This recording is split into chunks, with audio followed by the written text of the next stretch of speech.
오늘부터 전도축제가 시작되는 주간이지만 가정에서 꼭 필요한 장래에 대한 이야기들을 하지 않을 수 없어서 이번 주까지 가정에 대한 설교를 좀 이어나가겠습니다.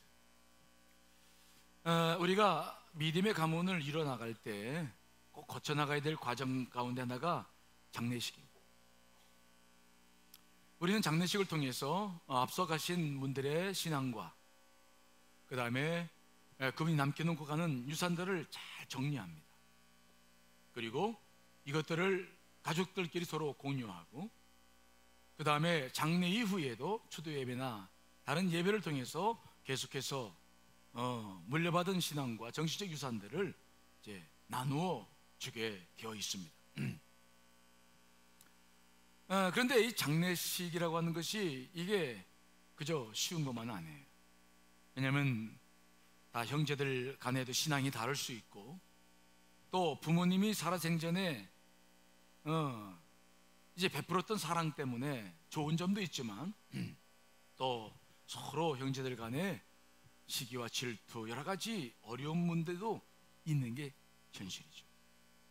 그래서 이 장례식이 가정마다 정말 잘 준비된다면 어려운 가정들도 하나가 될 수 있고 또 마음들이 하나가 되어져서 가문을 회복하고 믿음의 가문을 향해 나아갈 수 있어요. 그런데 이 장례식이 잘못 준비되면 서로 갈등하고 싸우고 마지못해서 치를 수밖에 없는 장례식이 되고 나면은 그 다음에 가족들은 더 멀어지게 되어 있죠. 살아생전에 부모님이 살아생전에도 하나가 되지 못한 형제들이 부모님이 떠난 다음에 더 모이고 우애할 수 있겠습니까? 그래서 이 장례식이라고 하는 것은 우리 가정에 있어서 대단히 중요한 일입니다. 그저 그냥 우리가 문상 다니니까 그저 그냥 장례식 이렇게 생각하지 말고 장례식이 우리 가정 속에 미칠 영향들을 생각하셔서 우리는 가정을 이뤄나갈 때에도 이 장례식에 대한 우리가 경험해 나가야 될 일에 대해서 우리는 깊은 관심을 기울일 수밖에 없습니다. 자, 오늘 성경 본문에 보면은 모세가 하나님의 은혜 속에서 출애굽을 해 나가는데 그때 한 가지 일화가 서게 되고 있죠. 모세가 출애굽을 할 수 있었던 이유는 뭐냐면 하나님께서 10가지 재앙을 내리셨죠. 마지막 10번째 재앙입니다. 장자들이 다 죽는 재앙이었죠. 그 경험을 하고 난 다음에 애굽의 바로 왕이 두 손 들고 허락했습니다. 가라. 그러니까 이스라엘 백성들은 빨리 출애굽을 해야만 했죠. 왜냐하면 언제 바로의 마음이 바꿀지 모르니까. 그래서 우리가 출애굽 역사를 보면 긴급하게 이제 빵도 만들고 양식도 먹고 그리고 다들 키우던 가축들과 또 애굽 사람들에게서 얻었던 은금, 패물과 의복들을 가지고 서둘러서 출애굽을 했던 것입니다. 자, 그런데 다른 사람들은 그렇게 급하게 은금, 패물을 가지고 나아가면서 있는데 모세가 품에 안고 나오는 것은 그들과 다른 거였어요. 많은 사람들은 살 것을 준비하고 금은 배물과 동물들을 데리고 다 가지고 나오는데 모세는 이미 300여 년 전에 죽었던 요셉의 유골을 품에 품고 나오는 것입니다. 자, 오늘 본문의 말씀을 다시 한번 깊게 읽습니다. 시작. 모세가 요셉의 유골을 가졌으니 이는 요셉이 이스라엘 자손으로 단단히 맹세하게 하여 이르기를 하나님이 반드시 너희를 찾아오시리니 너희는 내 유골을 여기서 가지고 나가라 하였습니다. 모세가 요셉의 유골을 가졌어요. 300년 전에 이미 숨을 거둔 사람입니다. 그런데 요셉이 유언을 했기 때문에 요셉의 유골을 품에 품고 나오는 것입니다. 하지만 생각해 보십시오. 요셉이 아무리 유언을 했다 할지라도 요셉이 정말 가슴에 품을 만한 삶을 살지 못했다고 한다면, 이스라엘 민족과 모세가 그의 신앙과 삶을 정말 간직하고 출애굽을 하고 싶은 마음이 없었다고 한다면, 구태여 300년에 죽었던 사람을 다시 수습해서 유고를 품고 나올 리는 없는 것이죠. 요셉의 유골은 그만큼 상징적인 의미가 있었기 때문입니다. 자, 그렇다고 한다면 이 요셉의 삶은 어떤 삶이었을까? 요셉은 그가 마지막 숨을 거두면서도, 그가 자기의 유고를 자손들에게 부탁하면서도, 그는 그들이 애굽에 살았던 이유가 무엇인지 정확한 믿음을 가지고 살았던 것을 보여주는 그러한 삶을 살았죠. 한번 읽어볼까요? 창세기 50장 24절 26절입니다. 있습니다. 시작. 요셉이 그의 형제들에게 이르되 나는 죽을 것이나 하나님이 당신들을 돌보시고 당신들을 이 땅에서 인도하여 내사 아브라함과 이삭과 야곱에게 맹세하신 땅에 이르게 하시리라 하고, 요셉이 또 이스라엘 자손에게 맹세시켜 이르기를 하나님이 반드시 당신들을 돌보시리니 당신들은 여기서 내 해골을 메고 올라가겠다 하라 하였더라. 요셉이 110세의 죽음에 그들이 그의 몸에 향 재료를 넣고 애굽에서 입관하였더라. 아멘. 요셉은 죽을 때에 간곡하게 자기 민족의 미래를 봅니다. 무슨 미래입니까? 나는 죽지만 하나님께서 당신들을 구출해서 다시 아브라함과 이삭과 야곱에게 약속하신 그 가나안 땅으로 반드시 인도하실 것입니다. 요셉 안에는 평생 그런 믿음이 있었어요. 비록 애굽에서 때로는 노예 생활을 해야 했고 죄수 생활을 해야 했지만, 요셉에게는 하나님께 대한 온전한 믿음이 있었습니다. 그렇기 때문에 이제 언젠가 당신들을 하나님께서 인도해 가실 텐데, 그때 내 유골도 가지고 가달라.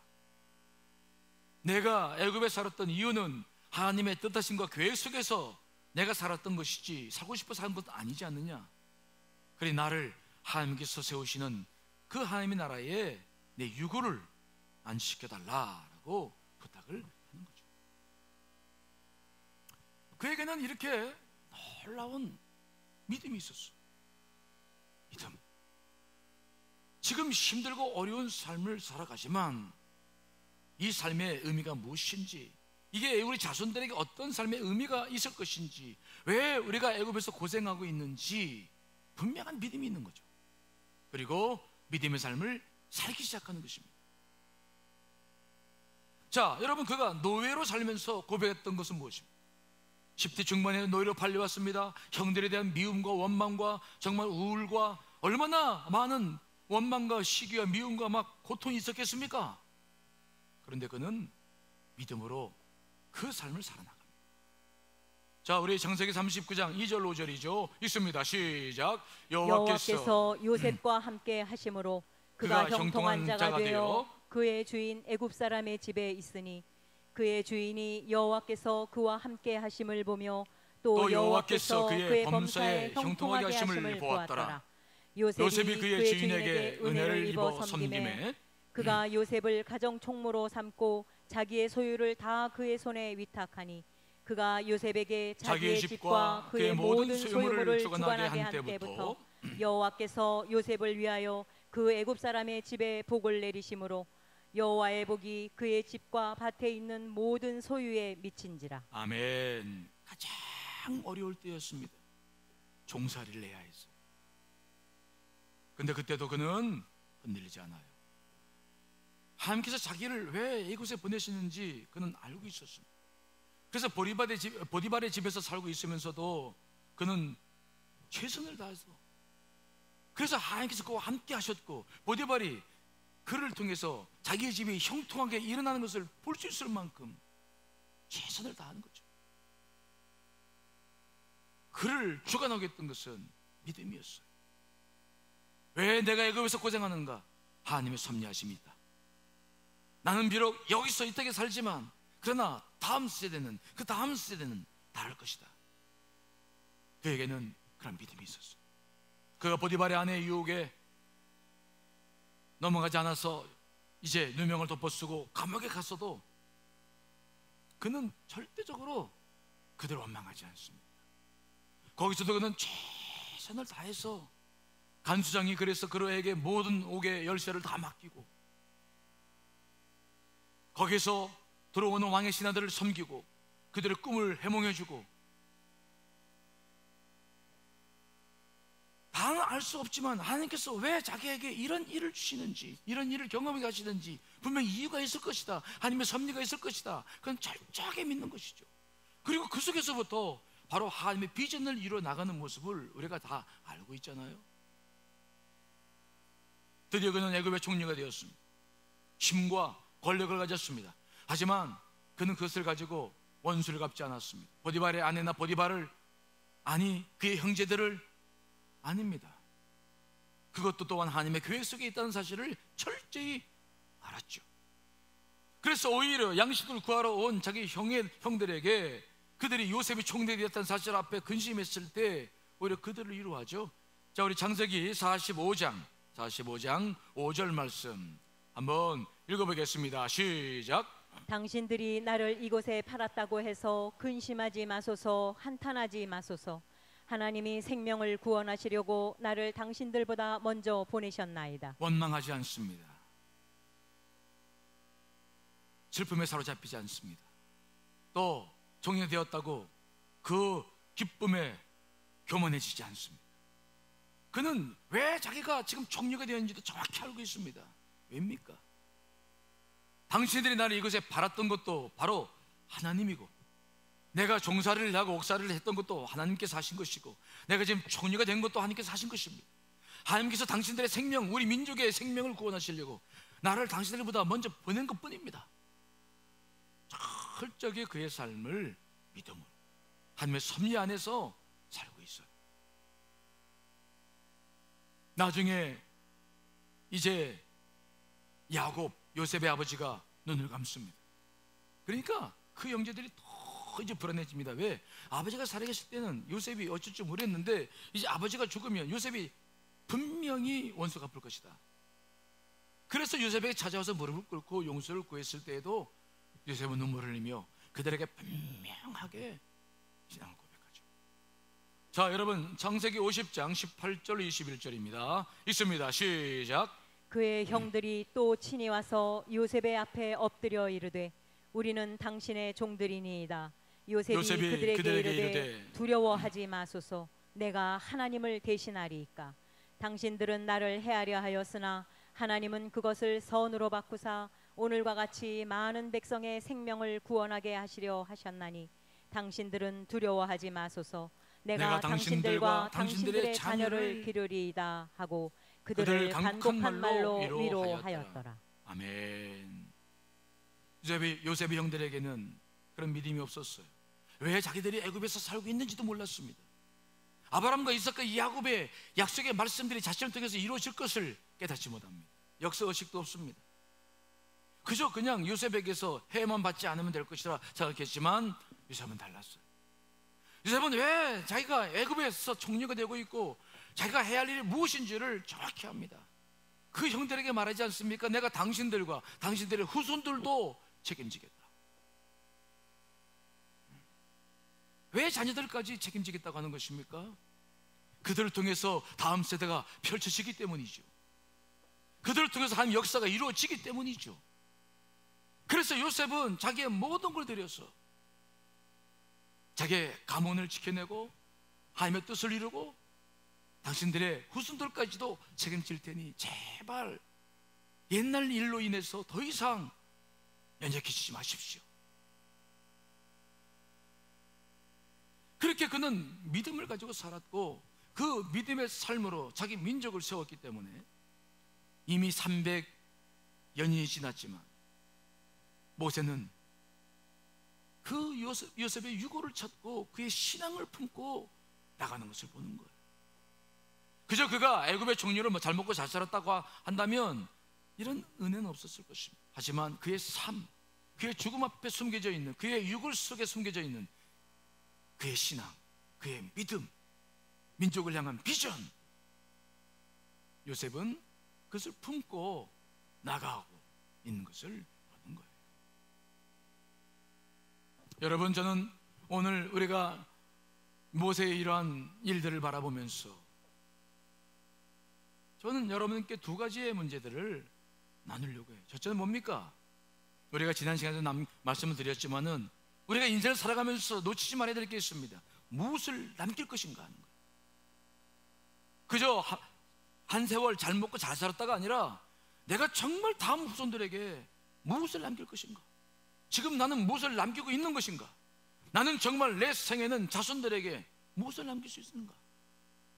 300년이 지났어도 모세처럼 정말 내 신앙과 내가 남겨놓은 정신적 유산을 우리 후손들이 품고 정말 하나님의 영광을 위해 살 수 있을까? 우리는 먼저 이 문제를 고민해야 하죠. 또 하나, 그 남긴 놓은 유산을 어떻게 우리가 관리하고 다음 세대에 전할 수 있을 것인가 라는 문제도 고민하지 않을 수 없는 것입니다. 자, 여러분, 만일 여러분들이 하나님의 부르심을 받는다고 한다면 여러분의 자손들은, 여러분의 자녀들은 여러분들의 무엇을 품고 장례를 치르고 다음 역사를 다음 세대들과 함께 대화를 나누며 그들의 삶을 펼쳐나갈까요?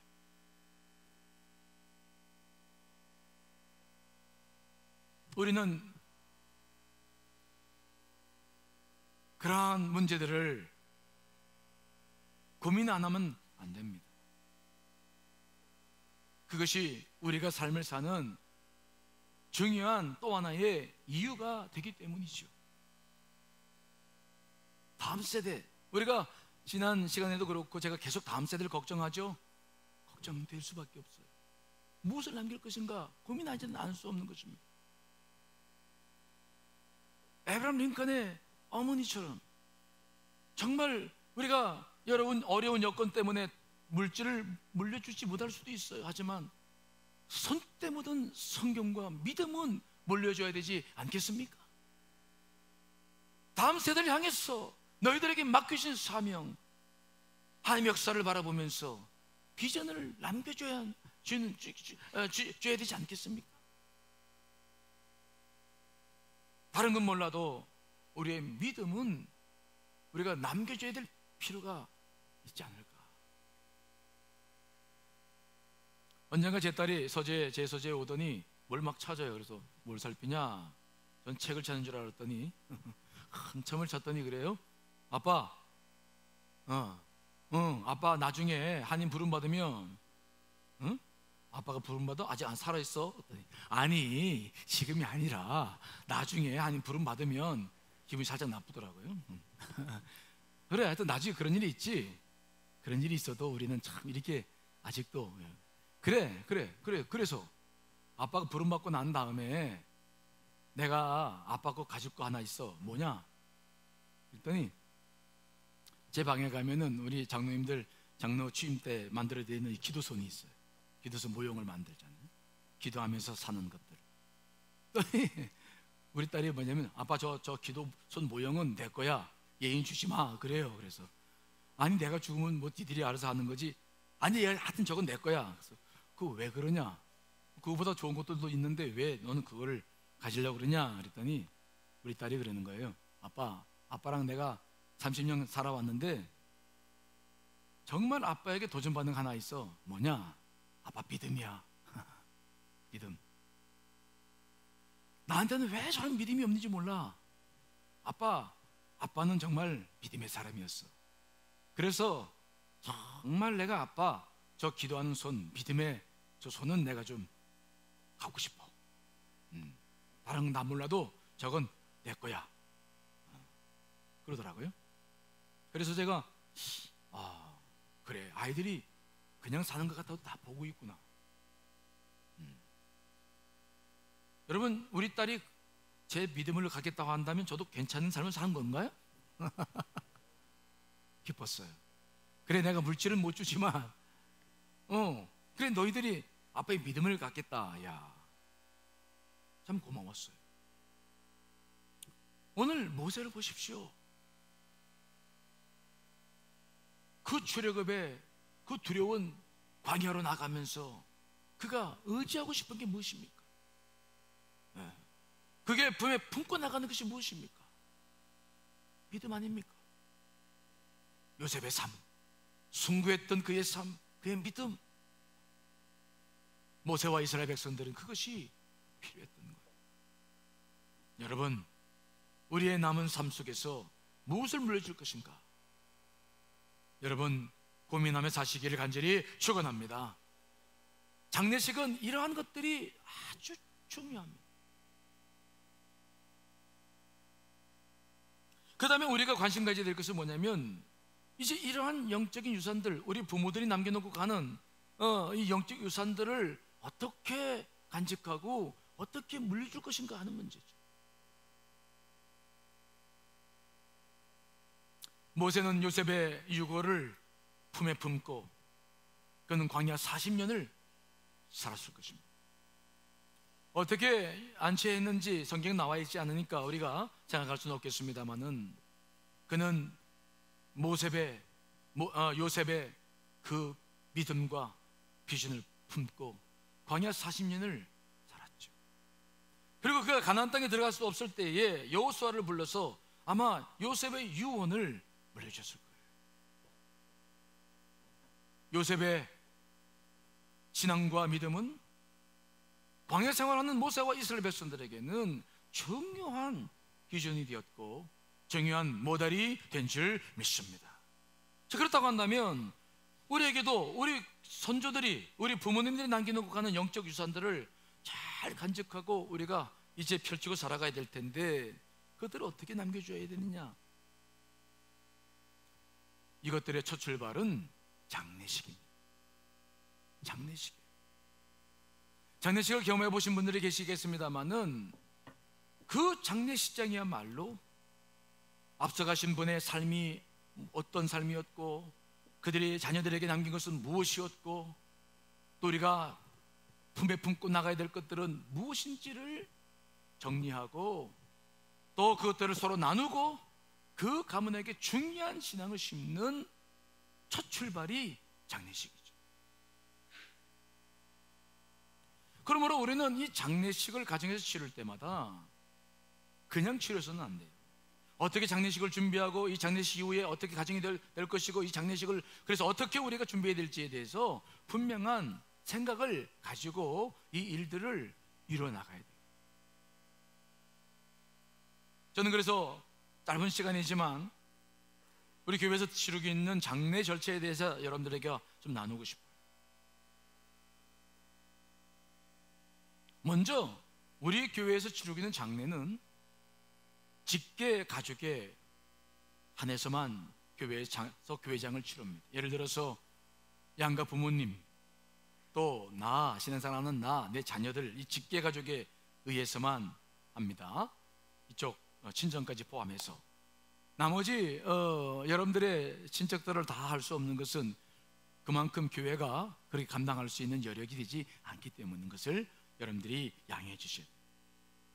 그러면 이 장례 준비는 언제부터 시작됐느냐? 고인이 하나님의 부르심을 받기 전부터 시작되어야 돼요. 특별히 여러분들이 귀중하게 여겨야 될 것은 임종 예배를 소중히 여기셔야 돼요. 부모님이나 가족이 하나님의 부름을 받기 전에 가까워졌다 싶으면 반드시 교회에 연락을 해서 임종 예배를 먼저 드려야 됩니다. 물론 믿음이 견고한 분들이야 큰 문제가 되지 않죠. 하지만 대부분의 경우 나이가 들면 치매도 들고 정신력이 굉장히 혼란스럽기 때문에 임종 예배가 아주 중요합니다. 우리는 임종을 지켜보며 찬양하며 예배하면서 그분의 영혼을 하나님께 맡기는 그 일이 얼마나 중요한지를 알아야 돼요. 특별히 마지막 가는 길 쪽에서 다 의식이 없어도 마지막까지 살아있는 기관이 하나가 있는데 청각입니다. 들어요, 끝까지. 그래서 우리는 그 순간에 그분이 정말로 죄를 회개하고, 아직도 회개 안 된 것이 회개하고, 가족들끼리도 서로 그 순간에 서로 나누고, 그 다음에 그분에게 다시 믿음을 심어주고 천국을 소망해 줄 수 있는 그 시간이 아주 중요합니다. 여러분, 사탄에게 기회를 주지 않아야 될 줄 믿습니다. 우리가 임종 예배를 지켜보면 압니다. 그 순간에 얼마나 사람들의 표정들이 바뀌는지 몰라요. 영적인 전쟁이 벌어지는 순간입니다.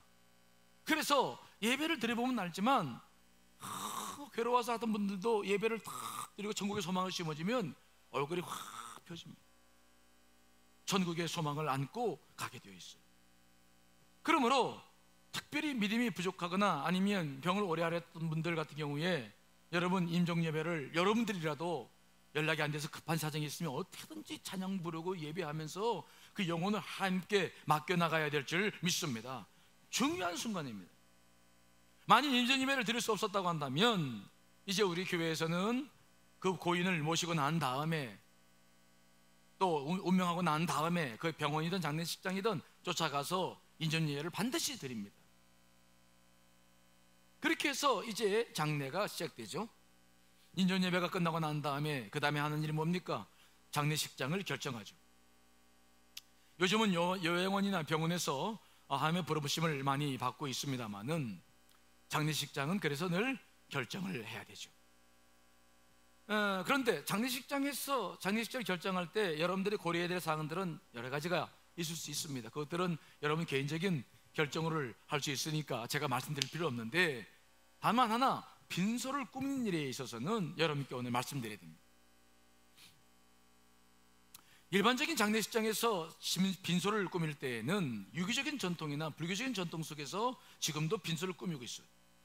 그래서 제사를 지내는 것과 지내지 않는 가정을 분류하고 제사를 드리지 않는 가정이다 라고 하더라도 국화꽃으로 다 모든 걸 장식하는데, 이 국화라고 하는 것은 매낭국죽 사군제 중에 하나로서 옛날부터 우리 선조들로부터 가을 서리에서도 굳건히 꽃을 피우고 있는 절개를 상징하는, 그래서 오상고절이라고 불렸던 귀한 꽃입니다. 꽃말도 고결, 죽은 혼을 기린다는 의미가 속에 담겨 있기 때문에 국화꽃을 씁니다. 국화꽃을 쓴다고 하는 것이 잘못된 것은 아니고요. 우리나라 역사로 보면은 옛날에는 쓰지 않았습니다. 한 100년 전서부터 쓰기 시작했는데 지금은 모든 예식장마다 다 이렇게 국화로 합니다. 하지만 저희는 저희 교회에서는 좀 더 기독교적인, 좀 더 영적인 빈소를 꾸미고 있습니다. 왠 줄 아십니까? 빈소가 제대로 준비되지 않으면 하나님께 영광도 안 될 뿐만 아니라 찾아오는 사람들이 이 지금 장례가 어떤 장례인지를 몰라요. 그래서 어떤 예의를 갖춰야 될지 모릅니다. 하나님 믿는 사람들이 하나님께 예배를 드릴 수 있는 빈소가 준비되지 않으면 와서 여러 가지 일들을 할 수 있기 때문에 빈소를 거룩하게 꾸미고 영적으로 꾸미는 일이 중요합니다. 이해되시겠습니까? 그래서 저희 교회에서는 이 빈소를 최선을 다해서 꾸밉니다. 자, 빈소 사진 좀 보여드릴까요? 여러분들이 이미 경험하신 분들이 계시죠. 우리가 빈소를 꾸밀 때에는 이제 하늘에 대한 소망들을 담고, 그리고 고인이 살아생전에 살았던 사신들도 함께 전시합니다. 그런 이유는 뭡니까? 그분이 살았던 것들을 중에서 남겨놓고 가는 영적인 유산과 또 정신적인 유산들을 가정들이 함께 공유할 수 있는 기회를 드리기 위한 것입니다. 우리 교회가 장례 대꾸를 잘하기 때문에 많은 교회에서 저희 교회에 도움을 받고 있고요. 또 우리 주변의 많은 큰 교회들도 저희 교회 자료들이 이미 나가서 그분들도 이제 장례 대꾸를 저렇게 준비를 하는 것으로 알고 있어요. 이 장례 대꾸를 근데 이렇게 준비하려면은 많은 수고하는 사람들이 필요한 것이죠. 그냥 이게 축적된 되질 않아요. 그래서 가장 수고한 분들이 우리 교회 장례 대꾸팀들이에요. 그분들은 장례 연락을 받으면 먼저 화원에 달려가서 꽃들을 다 구하고 정말 일일이 다 손을 써서 빈소를 준비합니다. 빈소를 준비할 때 보면은 이제 가족들 중에서도 조금 신앙이 다르신 분들은 불평을 하기도 하는데 여러 가지 어려움 속에서 빈소 대꾸를 준비하는 분들, 문제는 뭡니까? 저렇게 빈소를 준비할 수 있는 여건이 예를 들어서 밤에 소천하시거나 이러면은 참 준비가 굉장히 어렵다는 거예요. 그리고 겹쳐서 조상이 나기 시작하면 이 대꾸 일할 사람들이 없는 거예요. 그래서 빈소를 잘 준비되어야 저 앞에 예배를 정말 의미 있게 드릴 수 있는데 그렇지 못해서 안타까움이 많이 있어요. 그래서 여러분들에게 오늘 주보 순수제에다가 대꾸 하실 수 있는 분들 좀 신청해 달라고 모집하는 겁니다. 이해되시죠? 대답 소리가 별로 없습니다. 됐고, 물론 힘든 일이지만 그렇게 어렵지 않아요. 하지만 한 가문을 생각해 보십시오. 한 가정을 생각해 보십시오. 정말 그 가정에 예배를 온전히 드리고 그 가문을 생각해 본다면 소중한 일입니다. 시간 오래 걸리지 않아요. 하지만 중요한 일이죠. 여러분, 이 일에 함께 주시기를 간절히 축원합니다. 특별히 빈소를 차리는 데 있어서 또 한 가지 계획해야 될 것은, 장례식장 중에서 보면 저희 교회가 하도 오래전부터 하기 때문에 교회에 협조적인 장례식장도 있고 아직 이해가 되지 않는 분들도 계십니다. 장례식장 중에서. 그래서 부탁하고 싶은 것은 뭐냐면, 장례식장을 구할 때 교육자들하고 한번 상의를 해보세요. 그렇다고 교회와랑 무슨 뭐 장례식장이랑 뭐 연결돼 가지고 뭐 그런 거 전혀 없어요. 다만 어느 장례식장을 선택하면 아주 편안하게 그런 일을 이미 오래전에 했기 때문에 잘할 수 있는데, 그렇지 못한 데가 있기 때문인 거예요. 장례식장 중요하고 빈소를 꾸민 일이 중요합니다. 그렇지 않으면 자꾸 영적인 다른 일들이 생겨있기 때문에 우리가 장례를 온전히 치를 수가 없다는 것. 자, 그 다음에 우리가 빈소를 차려놓고 난 다음에는 반드시 바로 감사 예배를 드리게 되어 있어요. 감사 예배를 드리고 그 다음부터 아침 저녁으로 문상 예배를 드리는데, 우리가 이 장례식을 치를 때는 세 번의 중요한 예배가 있습니다. 첫째는 뭡니까? 입관 예배죠. 이 입관 예배는 고인이 돌아가시고 난 다음에 보통 24시간 후에 시신을 수습하고 드려지는 예배가 입관 예배입니다. 제가 처음 목회할 때만 해도 그 입관을 제 목회자들이 다 했어요.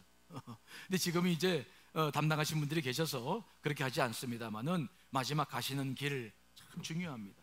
서로 마음도 풀고 또 가족끼리 또 가시는 분 앞에서 고백해야 될 것도 있죠. 그리고 난 다음에 입관 예배를 드리는데, 입관 예배는 그 시신을 수습하신 곳에서 드릴 수도 있고 빈소에서 드릴 수도 있어요. 또 장례식장에서 예배당이 준비된 곳에는 고인을 모시고 예배당에서도 드릴 수 있습니다. 입관 예배 아주 중요합니다. 그 다음에 우리가 드리는 것이 있는데, 이제 두 번째 중요한 것은 그 다음날 드려지는 천국 입성 예배예요. 세상에서 말하는 발인 예배죠. 우리가 교회에서 천국 입성 예배는 두 종류로 드리는데, 첫째는 교회 본당에서도 드릴 수 있고 또 그냥 장례식장에서 드릴 수 있습니다. 저희 교회는 세상 사람들처럼, 안 믿는 사람처럼 죽음을 두려워하지 않습니다. 교회는 마땅히 마지막 가시는 분들을 하늘나라로 인도해 갈 책임이 있어요. 시신을 우리는 두려워하지 않습니다. 두려워할 이유도 없습니다. 그렇기 때문에 우리는 교회에서 그분들을 모시고 마지막 이제 천국 입성 예배를 드리기도 하는데, 대신 교회에서 드리는 분들은 대개 보면 장로님들이나 권사님들이나 그분의 부분들이나 교회 신앙생활을 열심히 기도하셨던 분들, 그분들이 원해서, 그분들이라고 다 의무적으로 드리는 것이 아니라 그분들 중에서 원하시는 분들에 한해서 천국 입성 예배를 우리가 교회에서 드립니다. 그러나 교회 이외에 장례식장에서 더 많은 분들이 드리고 있습니다. 괜찮습니다. 그때에도 교회가 정성을 다해서 이제 천국 입성 예배를 드리는데, 예배를 드릴 때는 순서지를 먼저 준비합니다. 순서지 안에는 이제 고인의 양력과 영적인 그런 것들도 기록할 수 있도록 준비해 놨죠. 저 순서지는 예배 때만 중요한 것이 아닙니다. 저도 예배를 마치고 난 다음에 주도 예배를 계속 드릴 때 그 옛날 장례 사진과 이런 것들을 다 함께 가지고 가서 가족들과 함께 이제 전시를 하고 예배를 드리고 나누고 할 때 또 보면은 아주 소중하게 쓰고 있거든요. 여러분들이 고인들의 양력들 간단하게 좀 적어주시고, 저 순서지도 정성껏 보관하시는 것도 도움이 됩니다. 그 다음에 그 순서를 따라서 다 드리는데, 이제 조가 가신 분들을 위해서 조가를 준비할 때가 있고 준비 못 해드릴 때가 있는데, 그것은 뭐 그분에 따라서 드리는 게 아니라 찬양과 뭔가 악기나 아니면 찬양으로 드릴 수 있는, 섬김 수 있는 분들이 계시면 하는데, 그렇지 못하면 못 해드리는 거예요. 그래서 이번에 조가 하실 수 있는 분들도 신청을 받고 있는데요, 마지막 가시는 길에 최선을 다해서 모셔드린다는 것 중요합니다. 여러분들 가운데 그런 좀 달란트가 있는 분들은 신청해 주시길 바랍니다. 그 다음에 우리가 또 하나 어려운 문제가 있는 것이 있는데, 바로 운구예요. 장례 예배를 마치고 난 다음에 이제 운구위원들이, 우리 교회 운구위원들이 늘 수고합니다. 아침 일찍 나와서, 사실 다들 생업이 있잖아요. 근데 그분들이 나와서 운구를 하는데 장례가 계속 생기다 보면은 이게 어려운 거예요. 그래서 이번에도 운구위원들을 지금 모집하고 있습니다만은 마지막 가시는 길에 기도하면서 정성껏 운구해서 그분의 장례를 우리가 준비한다는 것은 소중한 일이 아닐 수가 없습니다. 그런데 운구위원들이 준비가 되지 못했을 때에는 특별히 새가족들이나 교회 생활을 열심히 하지 못한 분들은 운구위원들이 잘 이게 안 돼요, 섭외가. 그래서 그분들은 어쩔 수 없이 가족들에게 함께, 교우들과 함께 할 경우도 있습니다만은, 여러분, 그래서 이 마지막 가는 길을 모시는 운구위원들도 아주 중요합니다. 여러분, 아침에 좀 시간 낼 수 있는 분들은 좀 이 중요한 장례식에 여러분 좀 자원하셔서 운구위원으로 신청해 주시기를 부탁을 드리겠습니다. 기꺼이 시간을 좀 들여주세요. 그러면 그 가정들이 얼마나 기뻐하겠습니까?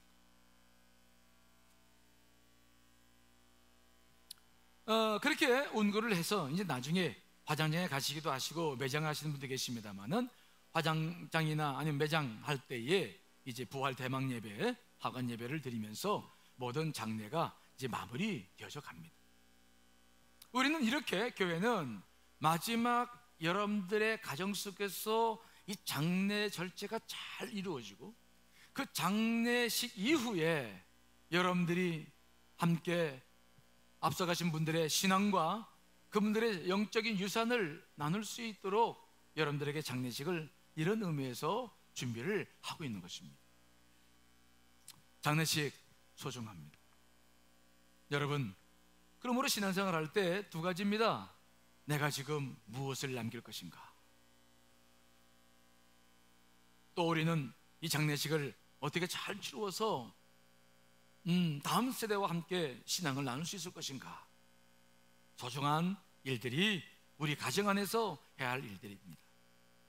여러분들 안에 이런 은혜가 있어서 장례식도 잘 준비되어져서 믿음의 가문들을 이루어나가실 수 있기를 간절히 축원합니다.